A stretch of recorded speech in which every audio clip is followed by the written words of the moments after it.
Oh shoot, we're live. Live Because now. all right. Oh boy, we are live. All right. I did release a Sony A9 video again, so we're gonna expect some people today. So, or nobody at all. So, all right. Unless we're running into that issue again where it's like, oh, that was really weird. That one day. Awesome. We're live. People can see us. Hey, people, can you see us? Yes. Can you see all three of us? Can you see all three of us? Steve. Yeah. Is this the first time there's three people, or no? Wait. Oh, yes. It's the first time we have three. This is the first time. We might do 4 people. Weird. We might try 4 next week if we can. Where would I see the comments on this thing? You you open up the actual stream and then but then pause your video though. Pause the video. Yeah. Okay. Awesome. Right. Oh, I can see. What's up, Rodell? They're saying it's John. They're saying it's stuck on Francisco. That's good. That's fine. It could be stuck. That's perfect. I hope that's not like something weird. Elliot says your first 3-way. Yes, it's our first 3-way.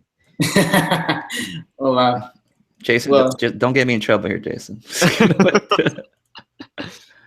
They can interpret it as however they want. Okay.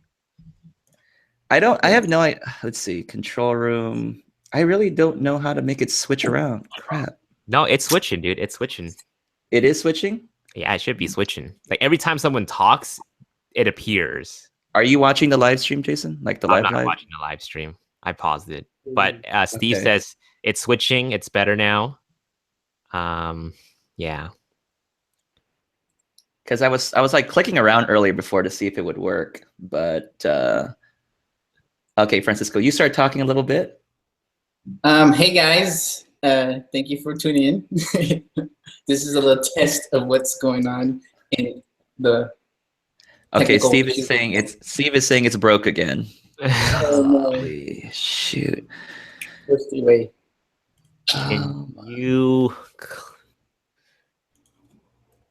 It's stuck on Francisco. It's not switching. It's fine. It's fine. It's now just on Francisco. Oh wow! I feel like I'm on the spotlight. No pressure. You are in the spotlight. Hey guys. What did you do? Okay, they said just click on the user you press. There we go. We're good. Okay, we're good. Don't touch it. Don't touch it. Yeah. Francisco, say something again. Hey guys, what's up? Okay, I think we're good. I think we've fixed the situation. That's good. Now I know how to do that. Okay. Yeah, it's switching. I'm checking it out here. Woo! Winner, chicken dinner. Okay. We're great. Thanks, guys. Appreciate the help. Thank you, Rodell, Matt, R. John, Elliot, Nathan. Sup, fam? What's up? What's up, fams? It must have overheated too. Oh my gosh. It's going to be a very fiery discussion today, I suppose. We'll see what happens.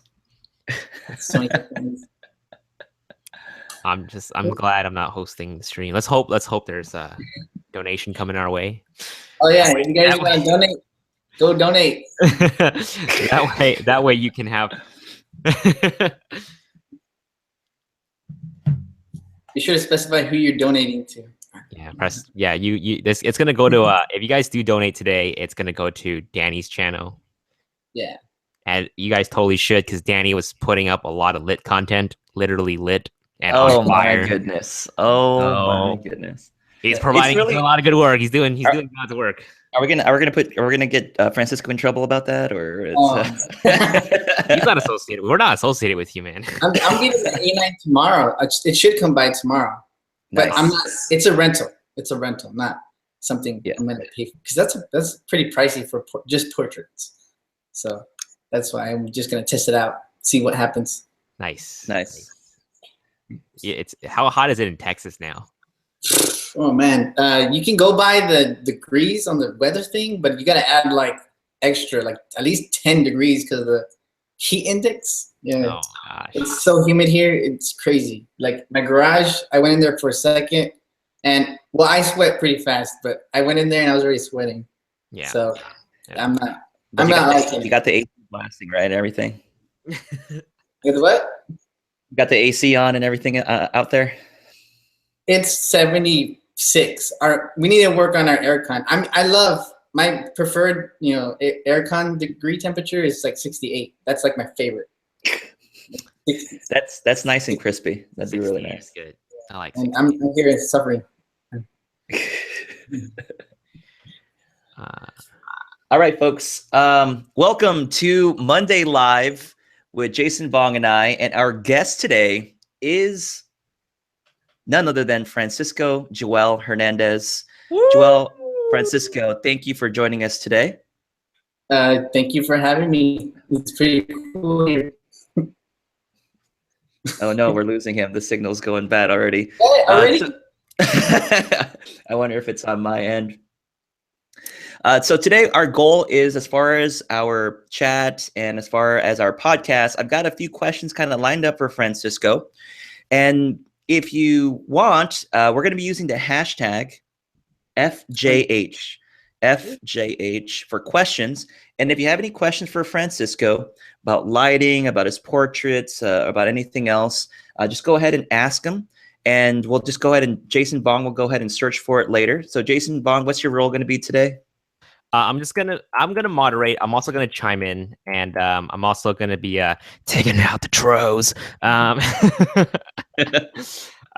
also gonna be curating questions. So definitely use the hashtag FJH if you have any specific questions for Francisco, and the hashtag QA to ask us all a question. And you're more than welcome to ask questions about the A9 as well, because I know that thing's kind of been a heated topic. So you're more than welcome to ask that as well, because it is our shared podcast here tonight. So Francisco is a portrait photographer, but I really personally don't know a whole lot about Francisco coming into this. So I think it's really great, just a way for me to learn more about his workflow and what he does. So Francisco, can you kind of share a little bit about what you typically do, or what do you shoot and what do you do typically? Well, I'm a portrait photographer. But I've over the past couple, like I guess 2 years, I've really found like what I wanted to do, because I've been doing a couple of weddings and family stuff and other things that I kind of didn't want to focus on, but since it paid, that's what I did. And luckily enough for all the stuff that's been happening in the past year, I've been able to focus more on what I really love to shoot, which is like kind of a bit of fashion type portrait stuff, especially since at the trip that I went to at Cando, that was like it really opened my eyes to what I really want to pursue, and hopefully that hopefully I can work towards a path towards like more high production fashion photography sort of shoots. But yeah, portrait stuff is what I've been focusing on the past couple of years. So that's like your bread and butter. Like that is the thing that you want to be. Basically, you want to be known for that. Like, I want to be known as a portrait photographer, like the best that I can be, right? Yeah, I mean, I love portrait photography. I think what I've come to love about portrait photography is just the connection that you have with the person. And another thing that I really love with photography in general is that I became like pretty good at it. I before photography, I didn't really have anything that I don't have any sort of drawing ability. I can't sing, I can't play an instrument. So yeah. When I started doing photography and getting better at it, then I was like, you know what? I'm going to stick with it. It's really a good feeling creating something that I love and other people seem to enjoy as well.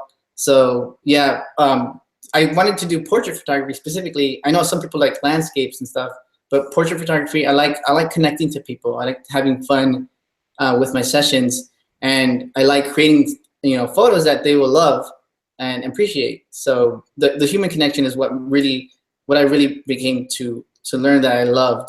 So yeah, I stuck with it. I didn't go venture off into landscapes and stuff. I think if I didn't like the portraits, then I'd probably do something that involved no people, which would be like landscape. So yeah. Okay. So as far as like, I people know me for doing like sports photos and things like that as far as my channel is concerned, but I actually really do enjoy portraits as well, because there's like a certain, for me personally, there's a certain element of challenge, because well, like I'll do like senior portraits and things like that, and you're really kind of in this mode where you got to make sure you try to make them look good, make them look flattering. You got to talk to them, encourage them. And what I've dealt with in the past, and I'd like to hear some of your experiences, when you're dealing with a model, maybe they're just starting. They haven't really done modeling, and you're just doing a portrait session, and you're trying to break the ice. And for me, usually when I know the person, it's a lot easier to work with them. But if you have no idea who they are, it's just kind of like, okay, I got to psych myself up, come up with something, kind of shoot the whatever they say it is when you just kind of make stuff up to talk to them. But I'd really love to know, like, what's it like going into a portrait shoot, maybe early on when you started, when you really don't know the person, maybe it's your first time working with them. That's a very good question. That's something that I wish I had learned about before I started, because I didn't start looking at YouTube channels and stuff like until I already started. But yeah, that's a very good question, because for myself, I was kind of not as open as I am right now. I was very shy. I was very, I don't know if introvert is the right word, but I did it because I wanted to master the portrait stuff. I love the look of it. But yeah, I think every single session to this day is still a challenge, and not a lot of people understand that. They think that, okay, you're already good at it, every session is going to be perfect and stuff. It's not something, that's not the case at all. That's not the case. I did a session not too long ago. I'm not going to say when or where, but I did a session not too long ago where the subject was just not having it. And one of my friends, how do you put it? Something like felt like he used a phrasing that summed it up perfectly. Was it something like felt like pulling their teeth or something? It was so unideal. That's the best word. But I still ended up getting really great shots, and the subject loved the photos, made it her profile picture. I didn't want to say him or her, but I shoot a lot of girls, so it's pretty anonymous at that point.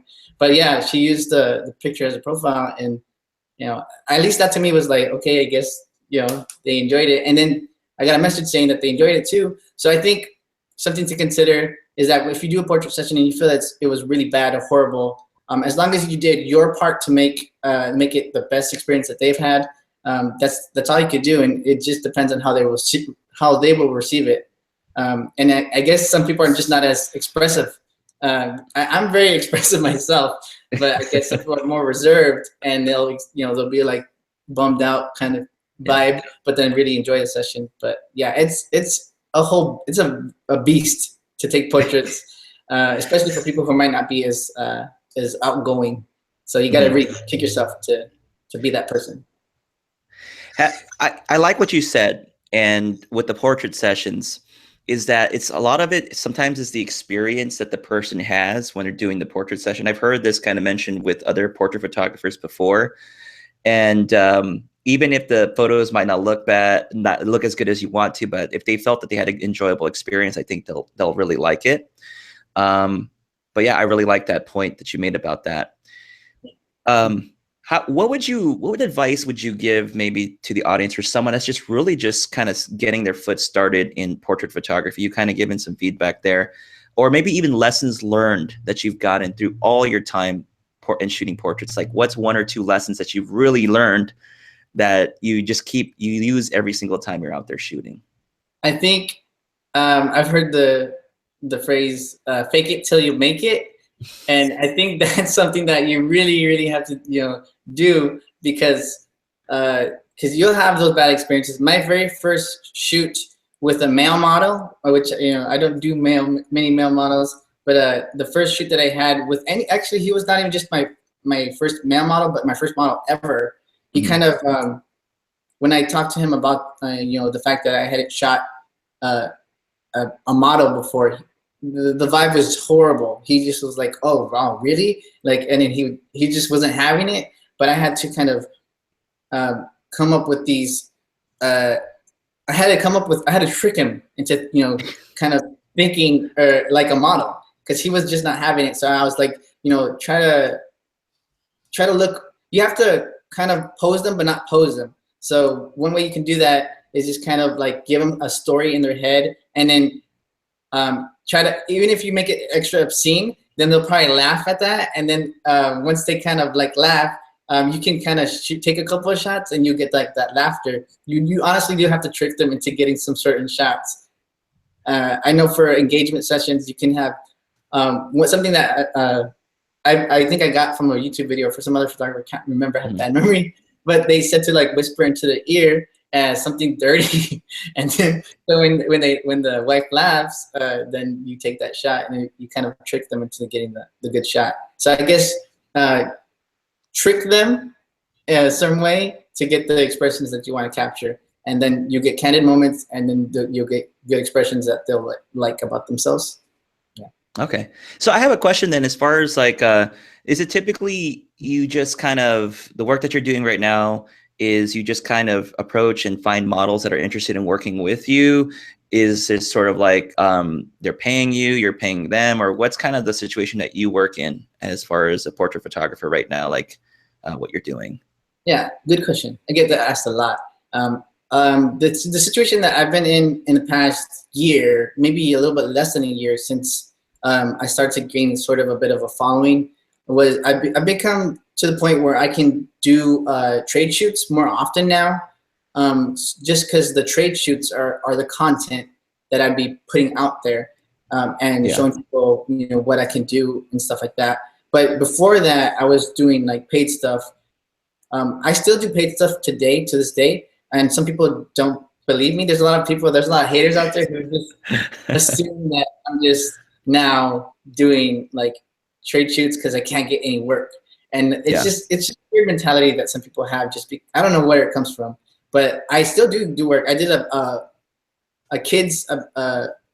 baby's baptism photos, not like this past week, and then I did a little girl's dance group the other day, and I did 2 grad shoots one weekend. But just because I don't put that out there doesn't mean that it didn't happen. You know, if you were to see like maybe tagged photos from me that they say thank you Francisco or whatever, then you would see that work. But I've been fortunate enough to kind of take on less of those jobs because of the following that I've been having, and the kind of way that I'm earning money right now, which is YouTube, Adorama, Amazon, and recently B&H.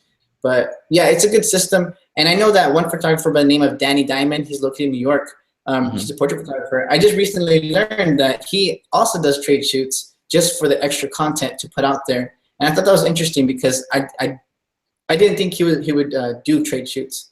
Could you elaborate for those of you that are out there that don't know what a trade shoot is? Like, how does that sort of work? In case anybody. Yeah, good question. It's basically me taking photos of a model, and they get the photos in return, and I get the model in return to take photos of. It's a good balance for me personally, because a lot of people think that I have endless amount of money, but I don't. If that were the case, then I would be happy to find models and pay them and stuff like that. But I think that my work enough is a good value, as a good trade for them to get, because I think I do pretty good portrait work. So I think I stand out a little bit from the rest here in my area. So I think that it's something that they really value, and I really value the model, because it's not as easy as people think. A lot of models flake sometimes. So I've been fortunate enough to have a couple models that are really awesome people. So it's cool to be able to have them to go back to. No, that's awesome. Just having consistent people you can work with, and whenever you got to test a new lens, or you got a really great idea for a video, it seems like you got a few people you kind of go to. Is that am I right on that one? Yeah, that's pretty much it. I've become friends with the models that I've worked with, just because I honestly like people. I like to have fun doing. I keep the photo shoots fun, and I think they respond well to that. So yeah, it's cool to have these people to work with constantly, because they get new photos, and I get the ability to show people new content, with new lenses or whatever. No, that's really good. So as far as your social media presence and it's growing, via YouTube, Instagram, Facebook. Did you start, when you started to continue to grow and you started to notice this growth, did you also notice you mentioned earlier about your work, did you notice the amount of people asking you for services? Did that start to increase as that was going on? I think I did get a little bit more inquiries about from people who are fashion involved, like some models, some agencies and stuff like that. And I thought that was pretty cool because it's something that I wasn't really actively searching for, but it kind of like, they're like, hey, we have these models, would you be interested in stuff like that? As for paid jobs, it kind of just went up a little bit, but only because I still am not really actively pursuing it. I'm pretty bad with SEO and stuff like that when it comes to my portrait work in my area. That's like paid jobs and stuff like that, family work, stuff like that. Yeah, I did notice a bit of an increase. I think what they see is that you're a little known, I guess, and then that kind of piques their interest about the pricing and stuff like that. And so, yeah, I did notice a bit of an increase in jobs. No, that's kind of the hope, because I would imagine if you're starting to build your online presence, your Instagram account, and I think that's just a great gateway to getting more visibility out there. But I've just been always curious, like once you get to that certain point, are you just getting hit by inquiry? But it's interesting that you said you're getting hit by fashion. Are you getting people asking about weddings and things like that? Does that happen every now and then, or is it just? Yeah, I did get a bit of wedding inquiries, but I don't even have any pricing online. I kind of wanted to have my pricing online, but then after a while, and I did, but after a while, then I kind of I get advice of not to put your stuff out there. So I had the portrait stuff priced, but the wedding stuff I had as just like under construction. So I kind of wanted that to be like if they were interested, if they're interested enough, they would email me. If not, then yeah, it was like a test. Jason Vong, how are we doing out there on the live stream? And is there any, we're going to go ahead and jump to our viewer questions right now, if there's any for Francisco in particular. Oh yeah, there's a lot. We're popping with questions right here. Oh God. Okay. All right.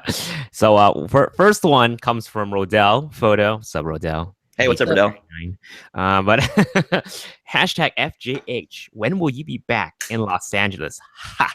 That's a good question. Yeah, I do want to go. Like, a lot of people assume, like I said, they assume that I have all this money, and I don't. If I did, then wait, you mean you don't have money? No, we're not friends anymore. Yeah, but why are we even friends? Why are we friends? But yeah, I would love to travel to certain places just because of the awesome people that are in the area, especially LA. I mean, I knew a couple of guys there. They're pretty cool. I know a couple of photographers and videographers. Yeah. Jason Vong. So yeah, I would love to go back, and it's not that expensive to go, since it's not too far. You guys are like kind of close. So yeah. I mean, I would love to go. But I'm just gonna ask you now, Francisco. Would you ever consider moving? Moving, no. That's something I would not consider. The thing about me and my growth, I guess you can say, is that it's been slow and steady, just because I'm very much a family man, and if my nephew has something going on that's important to me, then I will go to that. And we have a little bit of events and stuff going on, and but yeah, my growth has been very slow and steady, just because I'm so much involved with my family. So I would definitely not move just because I have a lot of family here, and my girlfriend has a lot of family here. So, but maybe something like an extended visit, maybe that would be something I would do. Okay, I did want to go to New York for a month, but that was just an idea. And LA would be something that I would definitely be interested in going for. Don't move to LA, dude. It's so expensive here. Stay. All my relatives moved to Texas. If you see any Vietnamese people walking around, it's probably one of my relatives. Jason? You know Jason Vong? Who's that? Next question. Amar Tawar. I'm sorry if I pronounced your name wrong. Photography video. Do you do cinematic headshots? Do any of you do cinematic headshots? Oh, that's a good question. If I were to answer that, then yeah, I actually did. I think my profile picture, the one that I use for everything right now, is a little bit of a cinematic headshot. I'm pretty sure I've done it a couple of times before. There was a point in time where I barely discovered the photographer who kind of popularized that technique, Dylan Patrick, if you guys don't know who that is. But I bought his tutorial and I watched it, and I was at the point of my skill level at that point was like, I kind of was like, okay, yeah, it clicked, you know. So I wanted to try that out. And then I did that for myself. I did that for somebody, I think on Thanksgiving Day, not last year or 2 years ago, maybe last year. I asked somebody, I was like, anybody want a model for me? I want to try this out. And then I tried it on a guy, and then, you know, we met up at a local park, and I was like, yeah, I did it, because I felt like I did it. So yeah, I tried it. I love the look. So it's really good. Cool. I don't know if I've ever heard cinematic portraits. Let me look. Yeah, Dylan Patrick. How would you define? Oh, okay. I see the look. Okay. No, I haven't done one of those very cinematic look type portraits. So, Jason, have you? I make cinematic videos. So technically, if you cut out the still image from the video, it is considered cinematic. Oh yeah, 6K image pool. 6K. Next question from Adrian. Adrian D Amazon. Sorry, I'm butchering people's name right now. Have you ever had any issues with the Flashpoint Evolve to Francisco? The thing about me that I wish I had did more testing with things that I own is that I shoot very slowly. I shoot very, very slowly. So usually when people ask me if I have any overheating issues, especially here in Texas, or anything that involves like issue-wise, I don't really put my lighting or any gear through like heavy pacing and testing and stuff like that. So I have had no issues at all with the 8200 or my Explorer or my streak light or my speed lights. But I could understand that if you use like the 8200, for example, at a high power and like very fast paced shooting, that you experience some issues. But a lot of people don't understand that they're not necessarily issues, but just things that will happen if you overuse your light in certain conditions.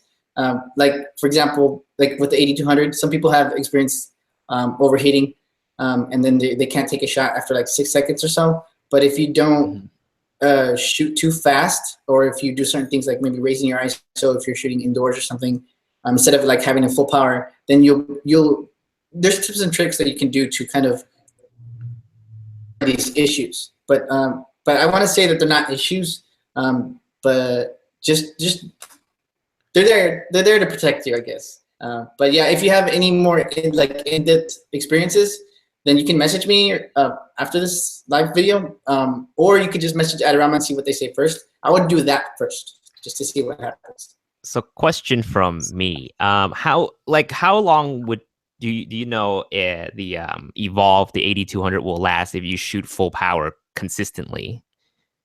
Would it last a while? I'm not sure about the like if they had a certain life expectancy of like full, heavy use. But I've been pretty much using it for full power at the shoots that I've done, and it still hasn't like broken down or anything. I think I've had it for like since April. Or just I'm just asking more like the battery life. Like, would it last? Oh, battery. Like a couple hours, or what's up? I think it's safe to say that it would last a couple of hours, like on full power. Yeah, I would say 6 to 8 hours. Like, I like to do certain equations without thinking, and I'm like, okay, 6 to 8 hours. Because I'm looking to pick one up maybe for like my convention videos if I ever need to demo a lens, because bringing the Explorer 600 is definitely a pain in the butt. So I'm thinking if I'm shooting in the shade for the most part and shooting indoors, I mean, would you recommend the 8200? Yeah, definitely. Just because indoors, you can do things like raising your ISO or to kind of like get the power that you need without shooting at that power. So yeah, I would like the 8200 is still my #1 recommendation at this moment for portability. Yeah, okay. For portability. The Explorer is there like question on that? Is there like a bracket that you can buy to put maybe 2 of them together or something like that? Is there a system for that? Supposedly Adorama or Godox, the original manufacturer, if you guys didn't know, Godox is the original manufacturer of the light. Supposedly they were supposed to have a bracket that combines 2 together. I have 2, But to my knowledge, I haven't seen the bracket online, or at least nobody at Adorama was like, "Hey, we have a bracket. We're gonna send you one." But yeah, in the description for the Evolve, it has that listed that there's a bracket for 2. I think it's actually designed to stack up together. But nice. There should be one, and once that happens, and once I get one, I'll do that because I have to. Once unboxed, that'd be awesome. Yeah, I want to see that. I definitely do, because I want to retire to 600 and just move to the 200. Like I don't shoot much portrait anyway. It's nice. Is it just kind of heavy working with that 600, Jason? What's that? Is it just kind of heavy working with that 600? Yeah, I mean, I realize myself I'm like kind of on the go, so it'd be better to have something a little bit more portable. But I'm just complaining. I'm always complaining about the weight. I mean, just probably don't shoot at high noon, right? Just kind of time the location, the portraits that you're going to do. Man, you know, sometimes it's tough. The models are like, I have work at a certain time, so you have to cater to their time. You know, you have to shoot high noon. You have to shoot high noon. So I asked Francisco one time. I was like, "Is it okay if I shoot at 11 a.m. in the morning, or it's like right in hell?" And he was like, "Oh, man, I do it all the time." I was like, "Okay, great. I'm ready to shoot." Yeah, you just gotta know your limitations. Yeah, I do have a video planned where it's. Once I make it, I'll be really, really happy because it's a question. I think it's my most asked question ever. And I want to tackle that just so I could show people the answer for one and kind of proof to back it up because, yeah, I kind of want to keep it under wraps for now, but it's going to be awesome. That's awesome. We'll look forward to that. Let's move on to the next question. Jose Lucha. Francisco, what is your best one-liner to break the ice? I don't know. That's a good question. For individuals, I think I'll think about it for individuals and for engagements. For individuals, I kind of do a little. You know, I think everybody at this point does this, but they don't admit it. They Facebook stalk people, so I kind of get my information that way. Just so I can kind of at least know some interests. I mean, you know, technology nowadays, you can learn so much about somebody. I know that sounds creepy. I realize that. Put your information out there. It's free game. It's free game, dude. Yeah, but that's free game. I think the best advice for me would be to kind of see what you can find out about them online. That sounds so weird. But yeah, other than that, I tend to be very overly friendly and excited just because it kind of gets them at that same level, just so they're enthusiastic about the shoot.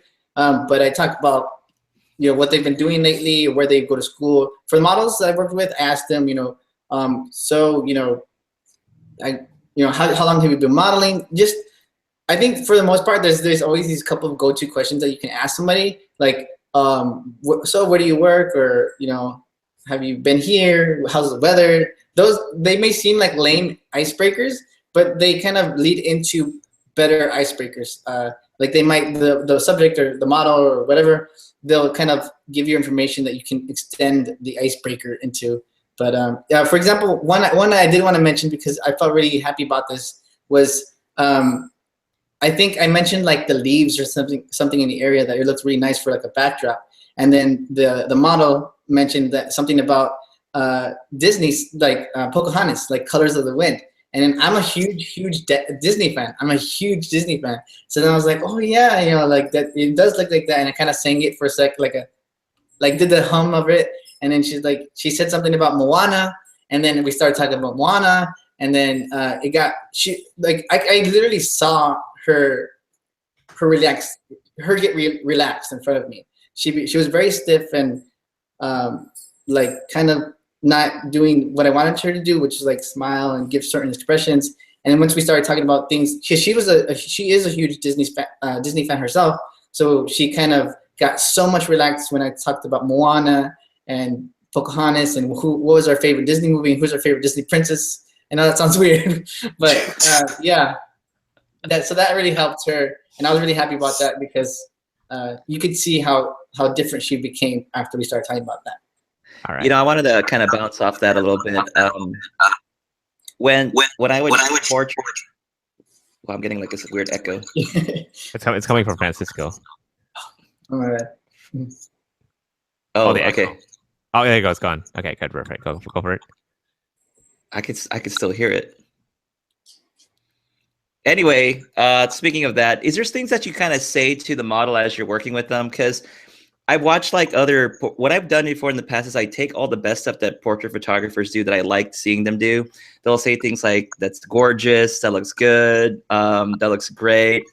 Because the worst thing that I can do if I'm shooting portraits is to be completely silent. Like you're just taking photos, snap, and you look at the camera and you're just like, "Oh, that's not good." Like you're deleting it. So what I'll do is even if the photo is bad, I'll just like, "Great, beautiful. Hold it, keep it, move your head a little bit here, then take another shot."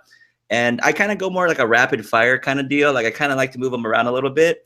And then I usually, after that, I just hand them the camera afterwards and I say, "Which ones did you like?" Because I'm just like, something I always tell them right when we start, like, "Look, go ahead and look at the photos. Tell me which ones you like.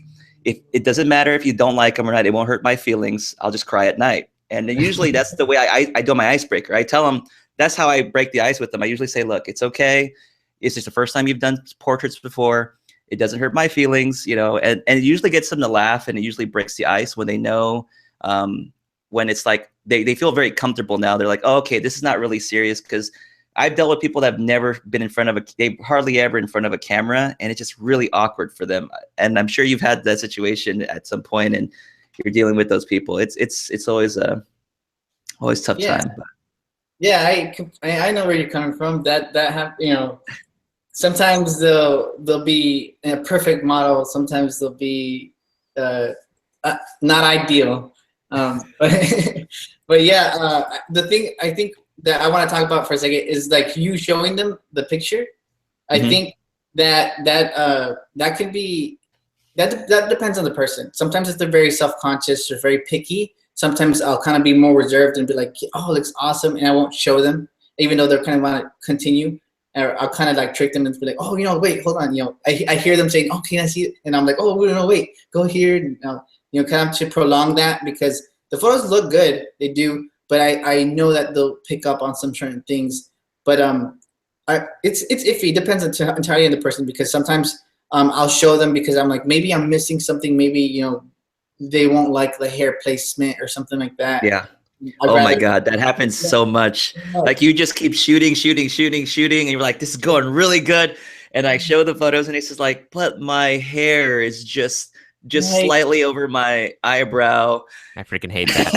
I freaking hate that. Yeah. See, I started to show people the back of the camera because I would take a couple of shots. Like for me, a lot in a row is like 10, and then they'll be like, I didn't like this here. Can we take more? So then what I started to do, depending on the person, more often than not, I do show them the back of the camera, just because I want to avoid that. I want to be like, "Is there anything, I tell them, "I love the photo. It looks awesome. You look great.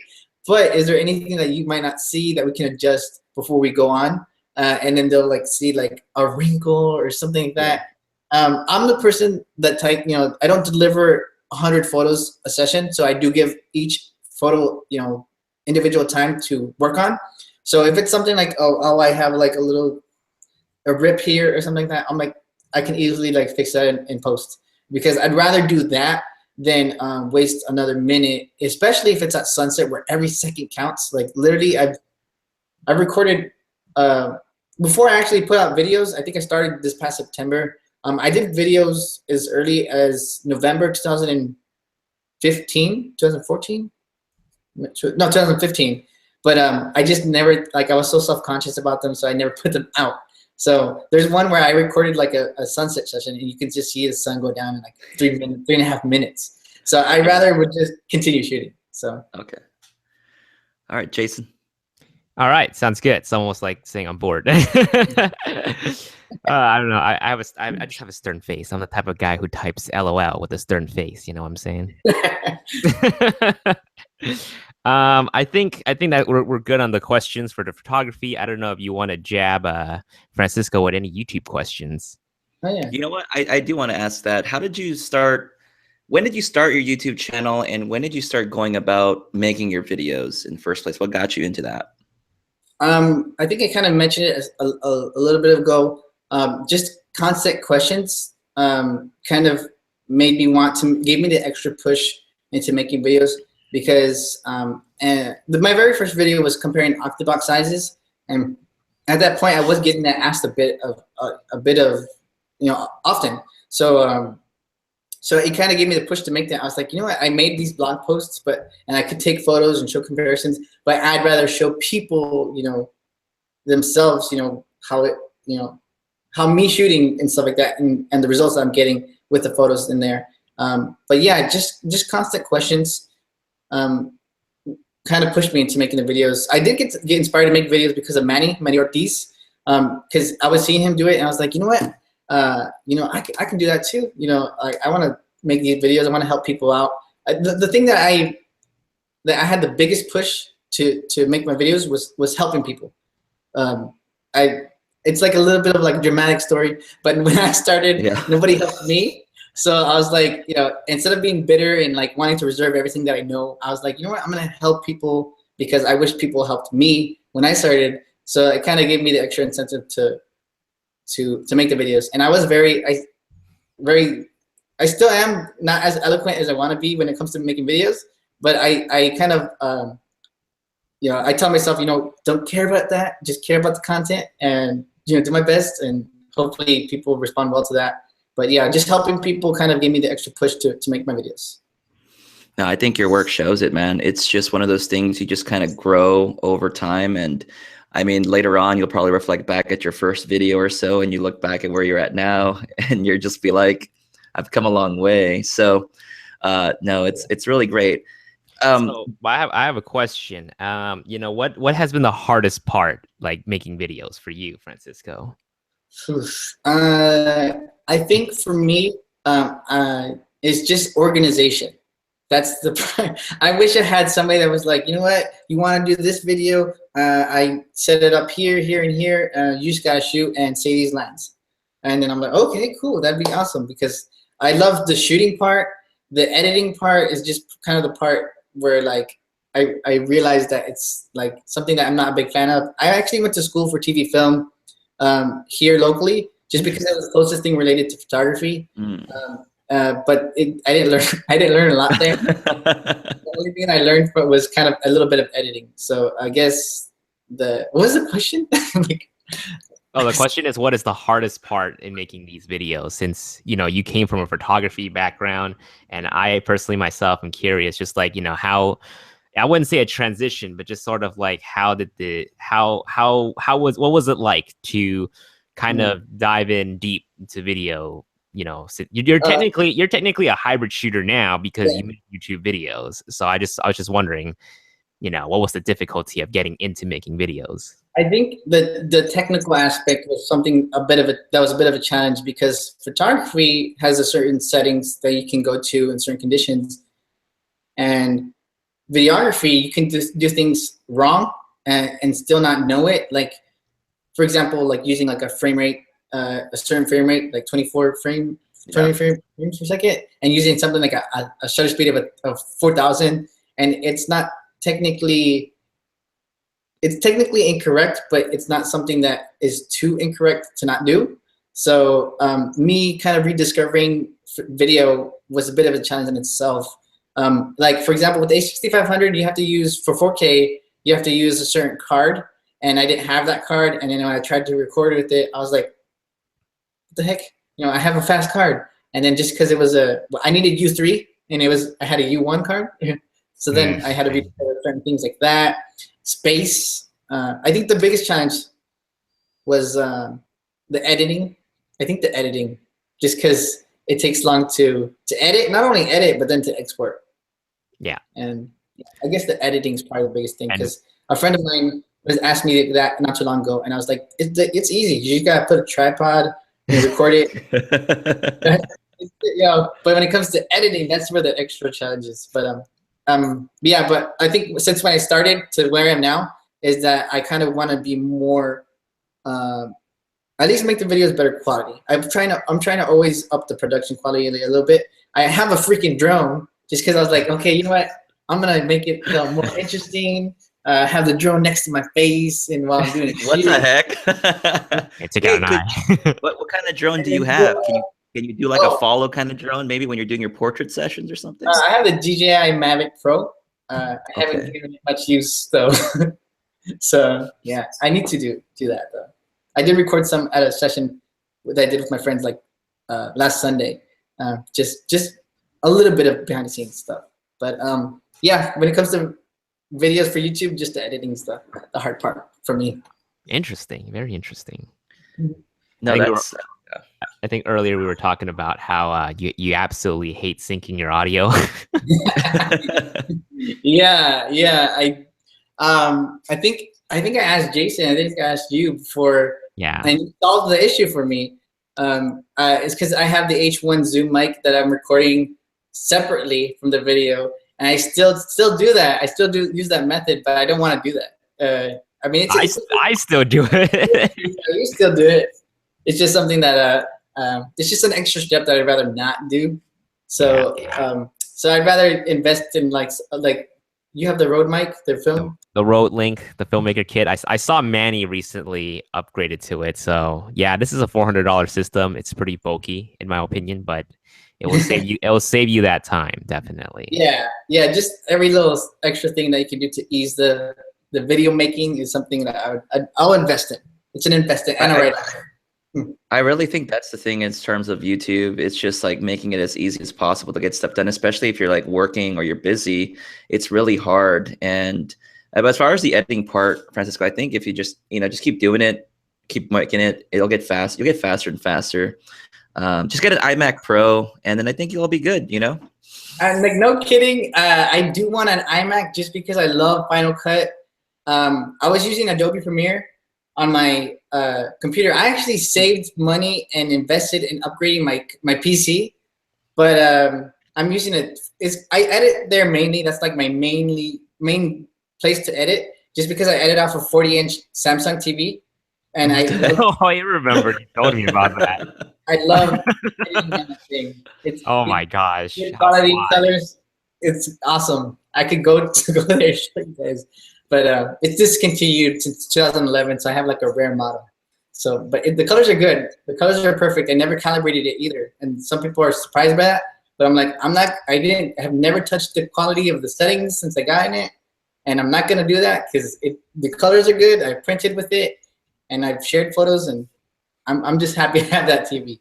I was cheap back then. I was like, bigger TV, it can connect to the computer. Why not? I was looking at big monitors back then, and they were like in the thousands of dollars. And I was like, nah, I'm not going to do that. I'm going to get a TV that can connect to my computer. It's definitely the resolution. Like my dad says the same thing. He was like, why did you go out and buy an ultra wide monitor when you have a perfectly fine 55-inch TV? And I was like, Dad, it's a 1080p TV. There's not enough resolution for me to color grade or fix whatever in post. You got to understand that. He doesn't understand that. He was just like, why are you wasting money on a little screen? The investment. Yeah. It's an investment. Where did the Danny, your feet died. Oh, I'm still here, man. My Sony A9 just died right now. Oh no! There was the battery inside the Sony A9 died. I was actually using the A9 to record the stream. The battery died. You not charge your battery. It doesn't have an insane amount of battery life. The battery was at 54%. The battery was at. There we go. He's back. He's back. Okay. All right. A9's good. I'm doing an overheating test with the A9 right now. It hasn't overheated on this live stream, guys. We're doing okay. On the show.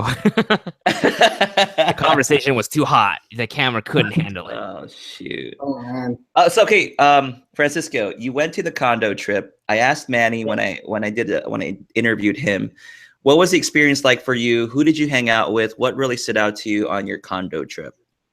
I think for my own personal the trip that me and Danny wasn't invited to. Yeah, that'd be cool. You guys would have had fun.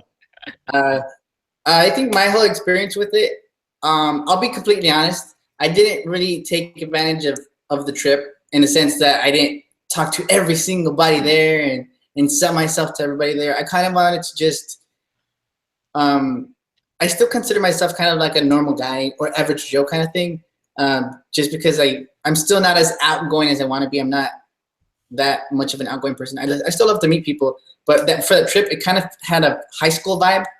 And I felt like the nerdy kid. I was like, oh, you know, I just barely made it into the Sony Alpha Collective. So I was like, you know, I'm the new guy. I felt like the new guy in school. So I had to push myself to talk to people. For those of you who don't know, I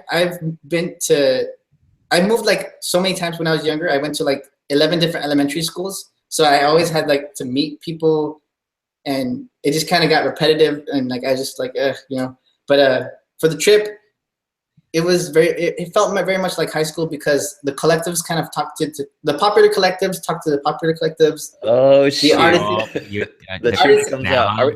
Clicks now. So I kind of felt out of place, but I kicked myself to talk to people. I love talking to people who are kind of like the same, that are not as outgoing. So I kind of talked to those people. And the thing with the whole trip that I really enjoyed was talking to certain people that I didn't expect to, and connecting with them on a deeper level than just talking to them. There's a photographer and Sony artisan by the name of Ben Moon. I learned so much about him. He actually he was born or raised in an area of where I was born and raised in, and it's not common at all. So I was super surprised by that. So we talked for a good while. Throughout the whole trip, I did have a couple of conversations, like not 100 or anything, but I had more meaningful connections than you know. So quality over quantity in that sense. It was like surreal. It was definitely surreal. The whole trip. Just was there like when you met the rest of the collective, was there a lot of people you knew, or was it a lot of people you were vaguely familiar with, as far as the Sony Collective group that you saw out there? There were some people that I knew by Facebook that I talked to before the trip. For example, some of the Sony Pro support member by the name of Johnny Pham. I knew him from Facebook. I knew some of the other. His name is Johnny Pham. Fantastic. Fantastic. He's an awesome guy. I knew a couple of the other artisans and collectives just by name. So I kind of didn't want to do this thing where like I stalked everybody, so I knew everything about them. But then I was like, I want it to be real. I wanted to talk to these people, see, you know, who I vibe well with, and you know, so I wanted to keep it like that. So I did do that, and I kind of regret it in a sense, because there's one of the original Sony artisans, Brian Smith. I honestly didn't know much about him other than the fact that he makes a lot of like content when it comes to blogs and stuff. I learned after the fact that he was like a very renowned celebrity photographer and stuff like that. And I love, like, that would be like my dream job, in other words. And so I regret not learning that before, so that I could talk to him more about that, because I had, there was certain times where I was talking to him at a table, and I could have like picked his brain about stuff. The one thing I learned about him was that he's one of the first people to have shot Antonio Banderas. Mm-hmm. Before he got famous and stuff. So I was like, that's super interesting. I wish I could have picked his brain more about stuff. So I regret not doing that. But the connections and the conversations that I had at the trip were really surreal, really awesome. I don't know how to explain it other than that. So I asked Manny, because we were talking about the lenses last time, the 12 to 24 and the 16 to 35. If would you ever consider using either of those lenses in your workflow as far as portraits? Would you ever see a use for them at all? Yeah, the 12, I'm getting a message from somebody, and they're like, "Oh crap, you're live. My bad." But it's funny. Back on the question. The 12 to 24 is one that I have. It's a focal length that I experimented with a couple of times, because my friend has the Sigma Art 12 to 24. Mm-hmm. But I think it is something that I would want to get, just to kind of change up the game, keep myself on my toes, and challenge myself to other style portraiture. Yeah, I think I would consider the 12 to 24. I'm the type of guy, I'd rather go from one end of the spectrum to the other. So I'd probably go super wide, and kind of see what I can do with that. So, and especially because I sound like an ad, but the new Sony is like half the weight of the Sigma Art. I mean, come on. So yeah, I think it's something I would be interested in down the line. Okay. But I need to earn more, so because I want so much right now. Jason Vong, how are we doing on the chat? Are there any questions that people want to throw out since we're kind of... we definitely have some questions. We got like about 10 minutes left till 8. Do you want to do an open Q&A? We can start it right. I think we're good. Let's just go fire out the question. Awesome, guys. Let's start the open Q&A right now. Just use hashtag Q&A. Just fire up the questions. And me, Danny, and Francisco will tackle it. So before we get to that, I queued up 3 questions. Darren Miles is in the house. Oh, what the heck? Darren Miles. Darren Miles in the house, man. So a lot of stuff swirls around women's head when it comes to getting photographed. Men are a whole different ballgame. What's been your experience? Is that for me or for everybody? I have no experience shooting dudes, so maybe just you guys. I would say it's more along Francisco's road here. Good luck, Francisco. Well, I shoot more females than males, but I think I can do both. I mean, I'm a portrait photographer. I have to be able to tackle on both. What was the question about what goes on in their heads for females and males? It's just like what's your experience? Shooting from women to men. I think in the condo trip you shot with a male model, right? Like, is there like any major difference, like your experience wise?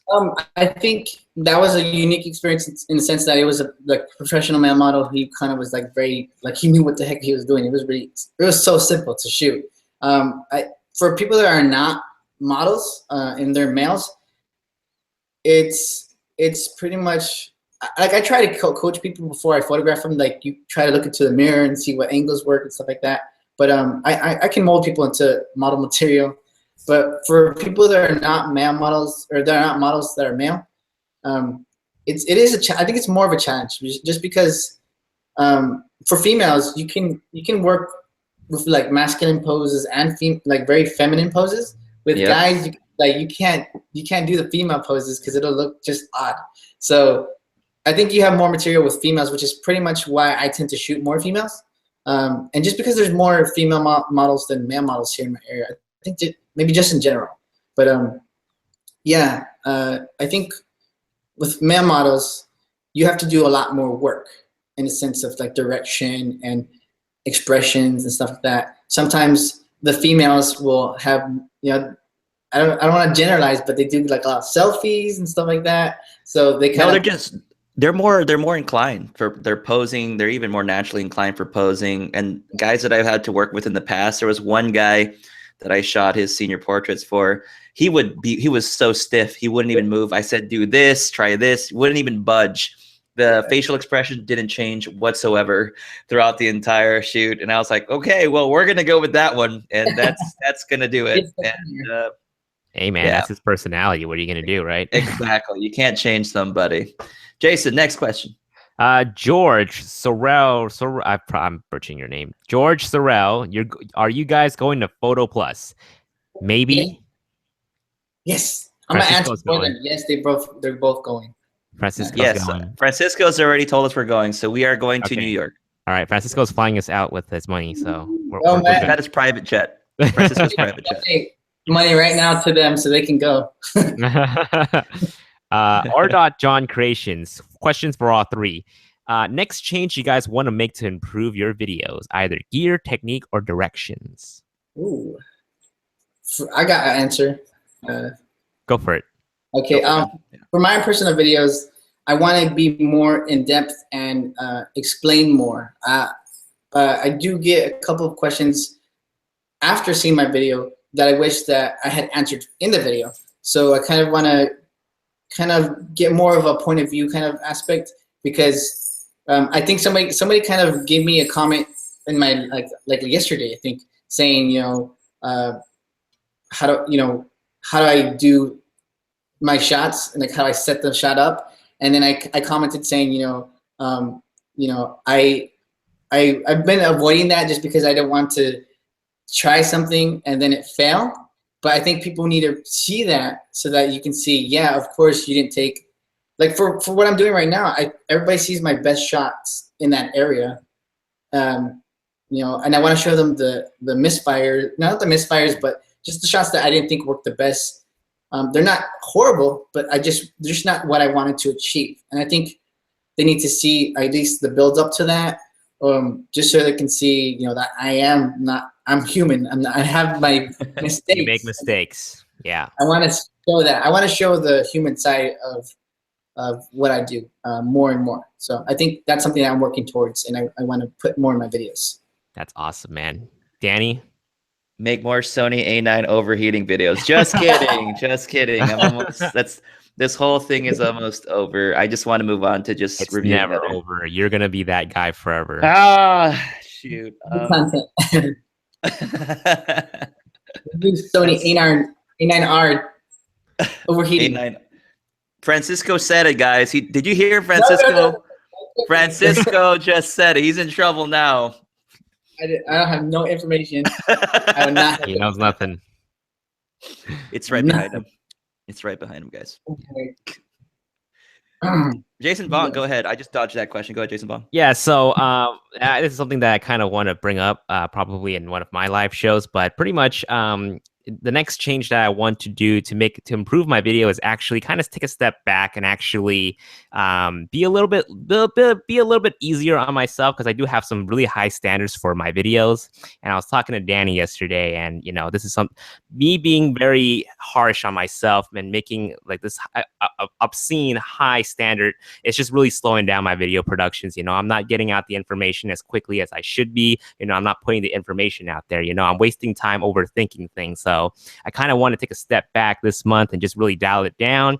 I'll put out a video regardless if it meets my standard or not, just so I can get the information out there to really help you guys out using your Sony Alpha cameras. Dang. Yeah, dang, Jason Vong right there, man. He went for that, man. It's been fire. I could feel that emotion in there. I could feel that frustration because of that overheating in that heart of yours, Jason Vong. You should that's really good, dude. I really hope you can get that going, dude. I think, yeah, for sure, man. That's something that I'm just kind of working on, just like kind of put a challenge out for myself. Like, I'm gonna just put out the videos out there, man. If it means I had to sit in front of my computer like this and just deliver that information, I would do it. But definitely that's not something that I want to keep doing. Just want to get the information out there and then rework on those videos with a higher production. So yeah, I mean, you can always have like a few here and there, and then hit those high production videos. You know, I think everyone will understand that. I have a question for Jason. Sure. Do you feel from when you kind of had, let's say, for example, 2,000 subscribers or 1,000 subscribers, do you feel like the pressure to put more content on is like higher now than it was back then? Oh yeah, absolutely. Like, it's just, I would say, yeah, you know, this is very interesting. Like, let's just say opportunities are definitely out there right now that are more visible than they were before. So that's definitely always a good thing. But funny thing is actually, even with all these doors and opportunities opening up recently, it has been crippling me because it does get overwhelming. It does put a lot of stress on me. So I have to say, you know what, back when I only had 2,000 subscribers or something like that, you know, that there's definitely not as much pressure as it is now. Now it's even more pressure, even though there are more opportunities that are opening up. Yeah, I mean, I want to say for everybody watching, we're human. We know we have stuff to do. We make mistakes. So just be patient if you're fans of us or what we do. Just because I want to put like 1 million videos out every month, but it ends up being like 3. So yeah, just we're humans. Yeah, that's the truth, man. We're just humans and we do what we can and we produce the content that we're able to do. Cool. Man. All right, next question. Let's move on. Tim West asked, portrait shoots in the full sun, high shutter speed, or ND filter? What do you think works best for you, and which do you prefer? Many thanks. Tim in Victoria, BC. That's a good question. For me? For Francisco, we'll start with you. Okay. Yeah. I tend to use high speed sync all the time, just because it's a lot easier for myself. If I need more power, then I'll use the Explorer. If I know that I can go get away with less power, then I'll use the Evolve. Not a lot of people know this, but I started to shoot high speed sync because I have shaky hands. And I would use ND filters. with like 180th of a second. But when I shot with my 60D, my Canon 60D, way back when, with my Alien Bees, I had the ability to shoot at 320th of a second, and even then, I would still kind of get like photos that weren't as sharp. And it wasn't the ND filter; it was myself. I kind of jet when I hit the shutter, or I just have shaky hands. My hands act up or something. So I started to figure out how I could shoot with higher sync speeds, and that became what I wanted to do because it was just, for one, it's easier. I loved seeing the people. I wanted to see the people, and it was so dark. So yeah, high speed sync all the way. I love it. I love it. Yeah, pretty much same deal. I can't see crap out of that ND filter, so yeah. Sync. I love high speed sync, and Francisco inspired me to really just pick up the off camera flash and just really dive into the high speed sync. I can never go back to shooting natural light or crappy Yongnuo lights anymore. I guess I'm the only one that used ND filters. I would use ND filters, and then I would just use some cheap ND filters, and I'd look sometimes like, why is it soft? And then I would shoot like at 80. I would shoot a portrait at 85 1.4 just because. And then I'd look, and I'm like, either like you were saying, Francisco, my hands moved a little bit, or I kind of moved a little bit off axis, but I was like, man, I want that 1.4 look, and I'm going to shoot with an ND filter because I didn't have any lights that would overpower. I didn't have any high speed lights at the time that would overpower. I was just using the Paul C. Buff Einsteins, and I still have them. But yeah, cool. And David Osler coming in with some words of encouragement, guys. Just keep it real. Life is too short. Don't burn yourself out, as you will stop loving what you would do. Just remember, this is an art. Yeah.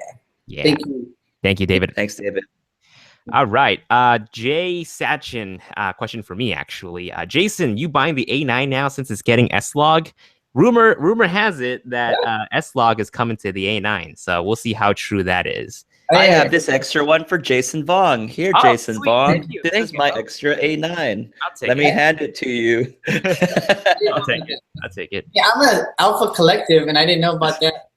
It's a rumor. I don't know how true it is. Someone messaged somebody, and somebody was like, "Hey, yeah, it's coming," and we're just like, "Huh, what?" So we'll see how much that's true. So yeah, moving on. Alex Nostalgia asked, "What is your power level, Francisco?" My power over 9,000. Over 9,000.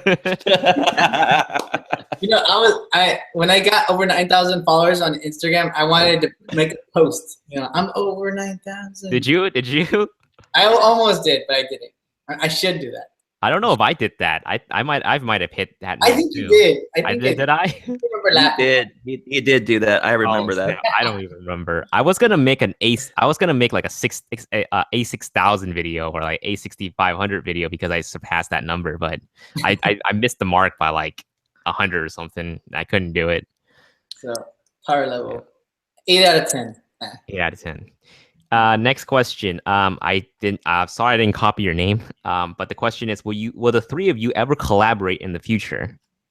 This is the collaboration right now, man. What are you're watching it right now?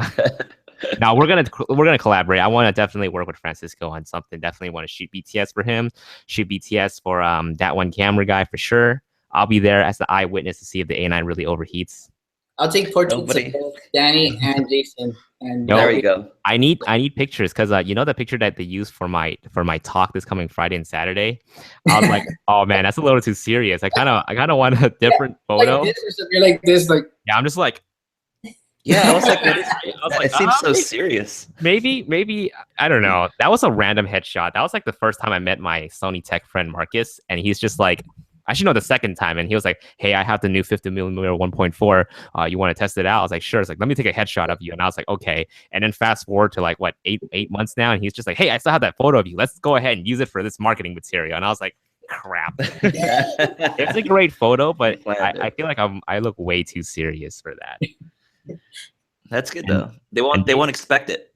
Yeah. And David Osler, yeah, we definitely would love to collaborate with you. So definitely come on by. Come on by to the United States. Manny, not Manny Ortiz, but Manny De Los Santos production. Hey, hope everything is going well. Francisco, what is your favorite joke to make to first time / non-models? I think we might have answered that already. Yeah, I think something that I do remember. It's a pro tip. Francisco says to stalk the people. No, That was. if you can. If they have a private profile, then that's extra. That's a challenge right there. But I like to make fun of myself a lot. Like I don't mind at all. One of my favorite like persons ever, aside from like the weird stuff he did, was Charlie Chaplin. And he has there's a quote by him that says, "May my pain be the reason for your laughter, but my laughter never be the reason for your pain," or something like that. And I learned that long ago, and I was like, I really like that. You know, I'd rather make fun of myself because I don't mind at all to make somebody laugh. So sometimes I'll make fun of myself in some ways. Talk about like maybe I'll intentionally leave the lens cap on. I'm like, okay, yeah, it would work better without that, and or the light will be off, and I take a shot, and I'm like, oh yeah, you know, I did that on purpose. That was, you know, that's for educational purposes. Yeah. Or your lights fall down and they crack and they break, and you're like, that was on purpose. Don't worry about that at all. You're like, oh God, my lights are gone. Like, I'm crying inside here, but let's continue on with the session. Alrighty. Pat Adolfo, our favorite Kohai. Pat asked 2 questions, way over his limit, but I'll read it out anyways. Out of curiosity, who here used DaVinci Resolve? So I don't use DaVinci Resolve. I have installed it, and I spent like a week trying to use it because I was shooting with the 5D Mark III. I was using Magic Lantern RAW, and I learned how to use the nodes at one point, and then I gave up. Oh yeah. I stopped using it. Like I just stopped using it because I just didn't continue trying to learn it more. But DaVinci Resolve right now is pretty amazing if you want a free video editor and you just want something that works well. It's really awesome. So, but I haven't really used it for color grading much. I just know of it that it's a really good video edit. It's pretty good now as a video editor. Cool. Yeah. So his second question is In-N-Out or Whataburger? Oh, this one. I'll add an extra. I'll probably get this on by Texans, but I like In-N-Out better. Or Shake Shack. No. Oh my God! Answer the question, Francisco. You like it? You like Shake Shack? And them shit, it was like dirt. Hater. Rodell Photo asked 85 G Master or the 135 Sigma Art. Ooh, that's a good question. You're a fan of the 135, aren't you? G Master. Yeah, you know the thing is, before I got my Sigma Art 85, that was actually my first 85, my very first. I was shooting with the 135L by Canon, and I loved the 135. But when I experienced the 85, I was like, wow, I can, I don't have to get like 100 feet away to take a photo. I really enjoyed that, and I liked 1.4. I like wider, so I think I lost my love for the 135 focal length for the 85. But the G Master, I haven't announced it. You guys are the first to know, but I'm gonna sell my Sigma Art glass to get Sony glass. So hey, let's trade. You heard it here first. Let's trade. Breaking news. I'm selling my 85, and you're selling your 135. We might as well just trade, man. Yeah, some lessons for that 85 G Master. Okay. I think that's pretty much it. We went over the time limit, but yeah. Anything else you guys want to add? Oh, myself? Really? All right, well, here. Let's end it off like this. Francisco, what can we expect? Oh wait. Well, first off, how can people find you? For people who don't know you, which I think it's absurd if no one knows you at this point. I'm still unknown somewhere. I think you can follow me at FJH Photo, like anywhere. That's my initials, FJH Photo. On Instagram, YouTube. Even though I don't know how to make it so that when you go to my YouTube, it shows that. It still shows the long channel ID. I think I'm Jason's. It shows the name there, but Yeah, Anyway. you just have to type it in. It still works. But for whatever reason, if you click somewhere on YouTube, it'll show you that long link. So if you punch in FJH photo, youtube.com/FJH photo, you're fine. You're gonna find Francisco. Their Twitter, Instagram, Facebook. Even my Facebook. It's Facebook, FJH photo, and YouTube. And I don't think anyone cares, but you can find me at Jason Vong or Jason V Media.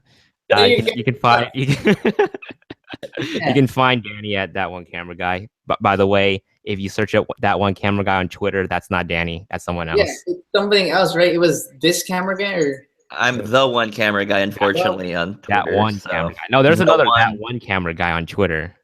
Yeah. I was like, whoa, it didn't match in the bottom. It had like wait, I'm the Brown. I'm the Brown. Thanks, $30. Thanks, guys. Hope you have a good week. Which is Danny with your A9. Hey, when we meet up, that'll cover lunch for these other two guys. I'm the Brown. Thank you. Woo! Yeah, it's money to go to Photo Plus. Awesome. Yeah, some of the money that was donated to us last week, don't worry, I put that money to good use and treated Danny to. Jason Vong did feed me with the money from the other show, and the Hong Kong $100 that he got. And the Hong Kong $100, we put it to good. We could have put it to good use. Why did somebody do that? All right, Francisco. I mean, what are some of the stuff that we can expect from you over the summer? Over the summer, I do plan to, because the people that I work with right now, two friends of mine that I work with all the time, they're gonna be a lot more free. Because of the whole summer thing. One of them is a teacher, and one of them kind of works at the dorms at the local college. So they're gonna be more free. So I'm gonna expect a lot more videos. I'll be tackling the endless list that I have of things that I want to do. Oh, you have a list too? I have a list, man. I have a big list, and I need it. It's on my phone. Oh my gosh. Yeah, I have. So I'll tackle some of the lists. So expect Brenner video, lighting position video. What the heck? How did Francisco drop? Francisco dropped the $10 back to himself. What if I donate money to my own channel? I'm basically giving YouTube part of my money. What's up, Zoom Chris? You finally here. Zoom Chris, you missed the show, man. All right, Francisco, thanks for the $10, man. Giving us money on the live show. That's cool too. Paying us to be on the show. That's how it works. You have to pay to be on the show, guys. Just said somebody hacked me. Just $10 to be on the show. Don't worry. We're just yanking. Just don't use it on Shake Shack. That's the rule. He's just giving back the money for the Shake Shack he hates. Okay. As for me, you guys can expect that I will have a talk this Friday. So if you're local to Southern California, Friday and Saturday from 1 p.m. to 2 p.m., come out to Sammy's Camera in Pasadena to listen to what I have to say on how I hybrid shoot with my Sony Alpha cameras. Much appreciated if you guys can make it out. Francisco's definitely flying out to come see the show. Oh, nice. I'm just messing. Totally. I'm messing. But Danny will be there one of the days, so definitely come by, meet up, take a photo. We won't forget to take a group photo this time like we did last time. Oh yeah. Danny, what is something that we can expect from you? Oh wait, more A9 videos. Overheating A9 videos. Overheating in my garage. Overheating. All right, everywhere. you guys are awesome. I just want to make a comment that I had a great time moderating the chat. It's definitely, I think someone pointed out that it's it's pretty good. It's pretty cool that we have two people talking, keeping the juice going, and someone to really just kind of moderate the chat, keep the chat all riled up, curating the questions. So we I think we should do this more, Danny. This is good. This is good. I like the system for sure. And obviously, if we can in the future, have Francisco back on later on, or if he wants to, it's totally up to him. The secret I'm done with these guys. I'm not as busy as you think. So. So Monday live, Tuesday live, Wednesday live. We're doing 5 days a week, guys. Daily lives, yeah. Hey, how do you know I'm going live tomorrow? I told Jason Vong we should do a 5 day a week podcast. We should just jump from channel to channel, like just. That'd be crazy. That'd be crazy. All right, Danny, you want to sign off the show?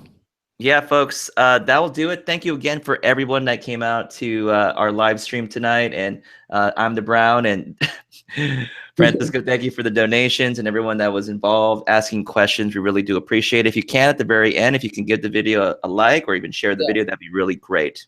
Okay, right now. That'll do it, guys. Thanks again, guys. Good night from my end here, Jason and Francisco. Peace.